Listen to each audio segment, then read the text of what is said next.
Business की कुछ ताजा खबर इस छोटी सी वीडियो में। तो आज की फर्स्ट न्यूज इलोन मस्क के बारे में है। Elon Musk owned AI startup XAI में कुछ चेंजेस और एडवांसमेंट आए हैं। XAI ने अपने ग्रोक AI मॉडल में इमेज अंडरस्टैंडिंग कैपेबिलिटीज को ऐड किया है, जिसे पेड यूजर्स X पर इमेज अपलोड करके AI से सवाल पूछ सकेंगे। मस्क ने कहा है कि ग्रोक अब इमेज के थ्रू जोक्स के मीनिंग भी एक्सप्लेन कर सकेगा। ये फीचर अभी अर्ली स्टेज पे है, पर तेजी से इम्प्रूव भी हो रहा है। XAI ने पहले ग्रोक 2 मॉडल रिलीज किया था, जिसमें इमेज जनरेशन कैपेबिलिटीज थी। मस्क ने ये भी कहा है कि फ्यूचर रिलीजेस में उनका ग्रोक AI डॉक्यूमेंट्स को भी समझ सकेगा। नेक्स्ट न्यूज यूरोप की ऑटोमोटिव इंडस्ट्री के बारे में है। यूरोपियंस की ऑटोमोटिव इंडस्ट्री की स्लोडाउन ने FY25 के पहले हाफ में टॉप सॉफ्टवेयर सर्विस प्रोवाइडर जैसे TCS, इन्फोसिस, HCL टेक और ऑटो इंजीनियरिंग बिजनेस को अफेक्ट किया है। बहुत सारे CEOs ने ऑटोमोटिव सेक्टर में चैलेंजेस जैसे सप्लाई चेन इशू और रेगुलेटरी शिफ्ट पर चिंता व्यक्त की है। EVs की तरफ बढ़ते रेगुलेटरी प्रेशर और चाइना से प्राइस कंपटीशन ने नए कार डिमांड को बहुत प्रभावित किया है। KPIT टेक्नोलॉजीज को भी सिग्निफिकेंट इम्पैक्ट देखने को मिल रहा है और कंपनीज डिलेड ग्रोथ के लिए क्लाइंट के साथ स्ट्रेटेजी एडजस्ट कर रही है। ओवरऑल ऑटो इंजीनियरिंग रेवेन्यू में 0.3% का डिक्लाइन देखने को मिला है, जो पिछले 3 सालों में पहली बार हुआ है। नेक्स्ट न्यूज मेटा के बारे में है। मेटा ने गूगल के नोटबुक LM में viral generate a podcast feature का ओपन इम्प्लीमेंटेशन रिलीज किया है। ये फीचर यूजर को पॉडकास्ट जनरेट करने की सुविधा देगा, जो कंटेंट क्रिएशन को और भी आसान बनाएगा। इस रिलीज से मेटा का एम है कि पॉडकास्टिंग कम्युनिटी को एक्सपेंड करना और इनोवेटिव कंटेंट को क्रिएट करने के लिए टूल्स प्रोवाइड करना। नेक्स्ट न्यूज आपके लिए बहुत इंपॉर्टेंट न्यूज हो सकती है अगर आप एक कंटेंट क्रिएटर हैं इंस्टाग्राम पर। इंस्टाग्राम की मैनेजमेंट ने वीडियो क्वालिटी और व्यूज पर बात की है। इंस्टाग्राम हेड एडम मोसरी ने बताया है कि वीडियो क्वालिटी व्यूज पर डिपेंड करती है। अगर किसी वीडियो को ज्यादा व्यूज नहीं मिलते तो उसकी क्वालिटी लोअर हो जाती है। प्लेटफॉर्म उन वीडियोस पे ज्यादा रिसोर्स इन्वेस्ट करता है जो ज्यादा व्यूज को अट्रैक्ट करती है, इसलिए पॉपुलर क्रिएटर्स की वीडियो पे ज्यादा क्रिस्प और शार्प होती है और क्वालिटी बेस्ट होती है।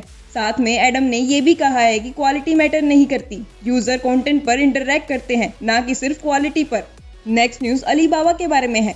अलीबाबा ने US में क्लास एक्शन लॉ सूट को सेटल करते हुए मनाहटन फेडरल कोर्ट में $433.5 मिलियन का सेटलमेंट किया है। ये केस इन्वेस्टर के द्वारा फाइल किया गया था, जो कंपनी पर मिसलीडिंग सेटलमेंट्स और ट्रांसपेरेंसी की कमी पर लगाया गया था। इस सेटलमेंट से अलीबाबा ने लीगल इशू को सोल्व करते हुए अपने बिजनेस ऑपरेशन पर फोकस बनाए रखने का एम रखा है। अलीबाबा और इन्वेस्टर के बीच इस दरार के reason transparency issue, regulatory pressure और एंट ग्रुप के IPO कैंसिलेशन के बारे में था। इसके अलावा अलीबाबा की गिरती ग्रोथ के कारण भी था, क्योंकि अब इंटरनेशनल मार्केट में बहुत सारे कॉम्पिटिशन सेंटर कर चुके हैं, जिससे अलीबाबा की ग्रोथ पर बहुत ज्यादा इम्पैक्ट पड़ने लगा था।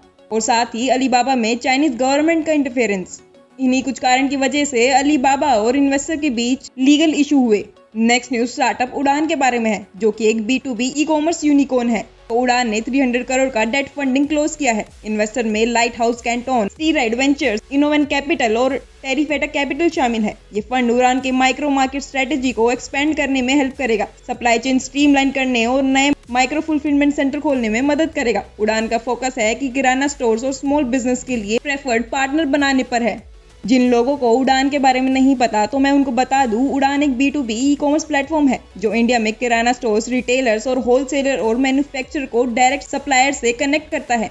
उड़ान इनको groceries, electronic, fashion, FMCG products और हेल्थ केयर सप्लाई जैसे वाइड रेंज ऑफ प्रोडक्ट्स को होलसेल रेट पे प्रोवाइड करता है। नेक्स्ट न्यूज स्टार्टअप स्लाइस के बारे में है। फिनटेक यूनिकॉर्न स्लाइस ने अक्टूबर 27, 2024 को अपने merger north east small finance bank के साथ कंप्लीट किया है, जिससे NCLT अप्रूवल अगस्त में मिला था। मर्जर के बाद नई एंटिटी बैंकिंग प्रोडक्ट्स जैसे सेविंग अकाउंट, FD और क्रेडिट सर्विसेज ऑफर करेगी। NESFB फोकस करेगा नॉर्थ ईस्ट इंडिया पर। स्टार्टअप स्लाइस ने पिछले ही महीने 300 करोड़ रेस किए थे। FY23 में अपना रेवेन्यू 3 गुना बढ़ाकर 143 करोड़ तक पहुंचाया था, जबकि लॉसेस भी 59.8% से बढ़े थे। नेक्स्ट न्यूज इंश्योरेंस देखो और रीन्यू बाय के बारे में है। इंश्योरेंस देखो और रीन्यू बाय का मर्जर प्लान किया जा रहा है, जो पॉलिसी बाजार को टक्कर देने के लिए इंडिया का सेकंड लार्जेस्ट इंश्योरेंस एग्रीगेटर बनेगा। कंबाइंड एंटिटी की वैल्यूएशन 8,000 करोड़ से ज्यादा हो सकती है। डील में कैश और स्टॉक्स ट्रांजैक्शन शामिल होंगे और कुछ इन्वेस्टर्स अपना स्टेक भी बेच सकते हैं।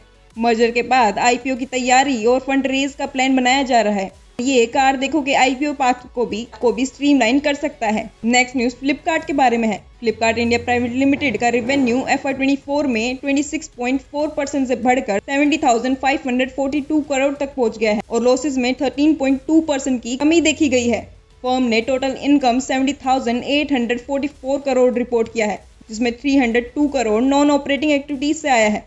एक्सपेंसेस भी 23.8% से बढ़ चुके हैं, पर लॉसेस भी कम हुए हैं। वॉलमार्ट ऑन फ्लिपकार्ट के लिए इंडिया में B2B बिजनेस प्रॉफिटेबल बनाने पर फोकस है। नेक्स्ट न्यूज DPIIT और SCL सॉफ्टवेयर के बारे में है। DPIIT department for promotion of industry and internal trade है। उन्होंने SCL सॉफ्टवेयर के साथ पार्टनरशिप की है कि इंडियन मैन्युफैक्चरिंग स्टार्टअप्स को सपोर्ट कर सके और ग्लोबल मार्केट एक्सपोजर में भी हेल्प कर सके। इस इनिशिएटिव का फोकस है इंडियन IP डेवलपमेंट करना, क्वालिटी इंप्रूव करना और मैन्युफैक्चरिंग इकोसिस्टम को बढ़ाना।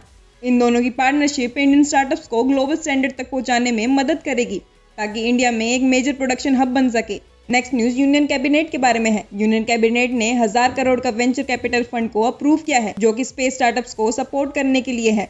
ये फंड अगले 5 सालों में फेज मैनर में एलोकेट किया जाएगा, जिसमें पहले साल 150 करोड़ और बाकी के 3 सालों में 250 करोड़ हर साल दिया जाएगा। इसका गोल है स्पेस टेक में इनोवेशन को एक्सेलरेट करना और जॉब क्रिएशन को बूस्ट करना और आत्मनिर्भर भारत विजन को सपोर्ट करना। और आज के फन क्वेश्चंस आपकी स्क्रीन पर ये रहे, इनका जवाब मुझे कमेंट सेक्शन में जरूर बताना।